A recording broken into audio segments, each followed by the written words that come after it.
Nag-farm po ako sa Buanga Peninsula hanggang Caraga. Inikot ko po yan in 1 week. Kararating ko lang kagabi, sobrang pagod. Pero hindi po ako nagre-reklamo. Kasi ganun talaga. Sa ampuhunan namin, sipag, tiyaga, at pawis at konti na lang dugo. Kasi lahat nag-ausap ko na mga pumunta ng ganito, may mga sabi, nagbigay na ng ganito, at mag-hihingi ng boto. Ano yun? Binibenta nila yung boto ng mga constituents. Di ba?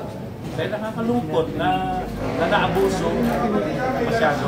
Sana yung totoong party representation, maibalik po natin sa ating mga kababayan. Tulungan niyo po ako na ibalik yung tututunay na essence ng party list system na siya talagang magiging boses ninyo at sandigan, di ba? Ninyo. Hindi yung binili, di ba? Yung botos ninyo na hindi nyo alam, yun ang worst. Nabili yung botos nila na hindi nila alam, di ba?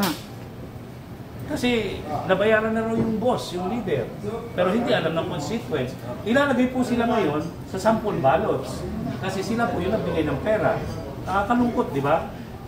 Kaya sa mga bumuboto ng mga kababayan natin, kung ano po yung nakalagay sa na hindi nyo kilala, na nandun po sa sample ballots, lalo-lalo party list, baka ibinenta po yung botos na hindi nyo alam.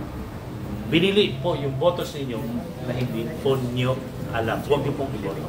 Kung hindi niyo po kilala yung party list.